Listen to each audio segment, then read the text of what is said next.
मुबारकबाद कहते हैं जो हैदराबाद के जितने भी नौजवान जो लगातार 3 दिन से जो एहतजाज कर रहे थे, सड़कों पर एहतजाज कर रहे थे, अपने कारोबार बंद करके एक पीसफुल प्रोटेस्ट कर रहे थे। उसके बाद जो इश्यू जो हैदराबाद के गोशा महल का जो एमएलए बीजेपी के राजा सिंह के बारे में जो प्रोटेस्ट लगातार 3 दिन तक चला, जहां पर कई नौजवानों को अरेस्ट किया गया, कई नौजवानों को लगातार बदनाम करने की कोशिश की गई, मीडिया के अंदर उनको गलत पेश किया गया।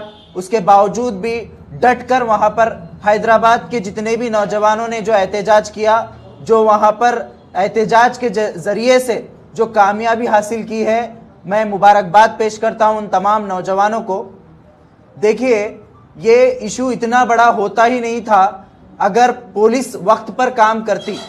पुलिस कमिश्नर और पुलिस डिपार्टमेंट और साथ ही साथ जो चीफ मिनिस्टर ऑफ तेलंगाना है केसीआर साहब, और साथ ही साथ जो नाम निहाद मुस्लिम कायदीन अपने आप को कहते हैं, जो मुसलमानों के बारे में, मुसलमानों की चीज़ों को उठाने की बात करते हैं, मुसलमानों के हक में बात करने की बात करते हैं, अगर ये वक्त पे काम करते तो आज ये हालात पैदा नहीं होते जहां पर 100-200 से ज्यादा नौजवानों के ऊपर केसेस बुक कर जब जेल को लेकर गया, वहां पर उनको अरेस्ट किया गया, उनके घरों को घुसकर, उनके घरों में घुस के उनके घरों के दरवाजे तोड़े गए। यहां तक कि वीडियोस में ये भी दिखाया गया जो टॉयलेट में बैठे हुए नौजवानों को तक उनके घर में घुसकर टॉयलेट का दरवाजा तोड़ के उसको नंगा बाहर लेकर आया गया।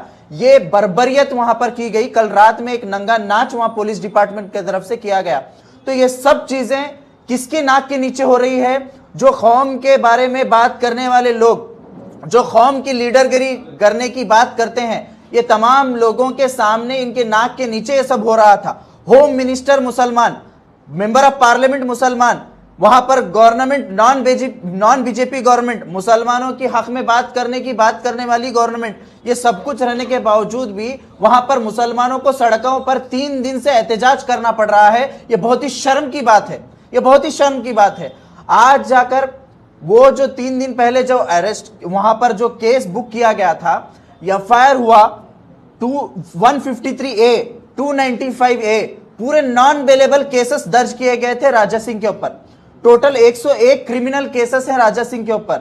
उसके बाद 18 कम्युनल केसेस हैं राजा सिंह के ऊपर। लेकिन जब कोर्ट में पेश किया गया, नामपल्ली कोर्ट में, तब उस वक्त पब्लिक प्रोसिक्यूटर क्या कर रहा था, गवर्नमेंट का वकील क्या कर रहा था? वहां गवर्नमेंट का वकील का काम था ये पूरे केसेस को कोलैब करके वहां पर जज के सामने पेश करना, सही रिप्रेजेंटेशन करने की बात थी। लेकिन वहां पर पब्लिक प्रोसिक्यूटर खामोश था, वहां पर कोई ढंग का वकील इनके पास गवर्नमेंट की तरफ से नहीं था, जिसकी वजह से वहां पर बेल राजा सिंह को मिली। वो बेल मिलने की वजह से ही इतना बड़ा मसला वहां पर पूरे देश भर में माहौल को गर्म किया गया है, माहौल को जानबूझकर क्रिएट किया गया है। और ये जो चीजें सही तरीके से रिप्रेजेंटेशन नहीं किया गया, जो वहां पर मुस्लिम कायदीन हैं वो चाहते तो immediately KCR chief minister, Telangana के चीफ मिनिस्टर से मुलाकात करके इमीडिएटली एनएसए लगाकर जेल के अंदर डाल सकते थे। आज जो पीडी एक्ट जो डालकर जो जेल में डाला गया, वो काम पहले करना था, लेकिन वो काम पहले नहीं किया गया। जानबूझकर इश्यू को बढ़ाया गया। जब लोगों ने, जब यूथ्स ने जो एहतजाज किया, लगातार जिस तरीके से वहां पर ठहरे कि लाठी हो, क्या भी हो, कुछ भी हो, उसके बावजूद भी वहां पर लोग लड़े। इसकी वजह से आज जाकर वहां पर पुलिस एक्शन में आई है, उसके बाद केसीआर साहब एक्शन में आए हैं। तो ये बहुत ही गलत बात है जिस तरीके से ये हुआ है। इसके अंदर टोटल फेलियर है, वहां की हैदराबाद की मुस्लिम लीडरशिप की टोटल फेलियर है, हुकूमत की टोटल फेलियर है। वहां पर आज जो अरेस्ट हुआ है, ये पूरी कामयाबी का सेहरा वहां के नौजवानों के ऊपर जाता है, वहां के नौजवानों ने जो एहतजाज किया उसके ऊपर जाता है। देखिए, आज जो नोटिस सर्व किया गया है पुलिस डिपार्टमेंट की तरफ से, सबसे पहले 12 अप्रैल 2022 की नोटिस, सेकेंड नोटिस 19 फरवरी 2022। एक नोटिस जारी करने के लिए आपको 2-2 महीने, 3-3 महीने जा रहे हैं। ये बहुत ही शर्म की बात है, ये बहुत ही सोचने की बात है। पहले नोटिस अगर जारी करते तो इतना सब मसला नहीं होता। आज पीडी एक्ट के अंडर अरेस्ट किया गया है राजा सिंह को फिर एक बार। जो प्रिवेंटिव डिटेंशन एक्ट है, इसके अंदर पुलिस हैबिचुअल जो क्राइम करते हैं, लगातार जो क्राइम करते हैं, उनको ये पीडी एक्ट लगाया जाता है। ये बहुत ही अच्छा एहतजाज रहा, जिसकी वजह से इसको यहाँ पर अरेस्ट किया गया है। मैं यहाँ पर गवर्नमेंट, तेलंगाना की गवर्नमेंट से, और जो नाम निहाद कौम के लीडरान अपने आप को कहते हैं, जो कौम के बारे में खाली बयानबाजी के अलावा दूसरा कुछ काम नहीं करते हैं, इनसे मैं कहना चाहता हूं कि आप इमीडिएटली जो भी पब्लिक प्रोसिक्यूटर को रख रहे हैं, बेहतरीन पब्लिक प्रोसिक्यूटर को रखें। ये हाई कोर्ट में जाकर, फिर डिस्ट्रिक्ट कोर्ट में जाकर कहीं पर भी बेल ना मिले जैसा आप काम करें, ये हमारा डिमांड है। एसडीपीआई गुलबर्गा यही कहती है सरकार से, सेंट्रल गवर्नमेंट से भी यही कहना चाहती है, नुपुर शर्मा को सस्पेंशन करने से कुछ नहीं होगा, ना ही राजा सिंह को सस्पेंशन करने से कुछ होगा।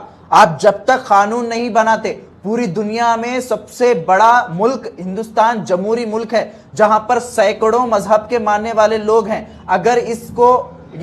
अगर मजहब के खिलाफ में जो भी लोग बात करते हैं, उसके ऊपर कानून नहीं बनाया जाएगा, तो इसी तरीके से हर कोई आएगा, इसी तरीके से बयानबाजी करेगा, धर्म के खिलाफ बात करेगा, धर्म के गुरुओं के खिलाफ बात करेगा। तो इसके ऊपर कड़ा सा कड़ा कानून बनना चाहिए। और जो लगातार मुसलमानों को, इस्लाम को और प्रॉफिट मोहम्मद सल्लल्लाहु अलैहि वसल्लम को जो लगातार अटैक किया जा रहा है, अगर इसको रोकना है तो कड़ा सा कड़ा कानून बनाना होगा, तभी जाके हमारे मसाइल का हल होगा। ये मैं यहाँ पर रिक्वेस्ट करना चाहता हूँ।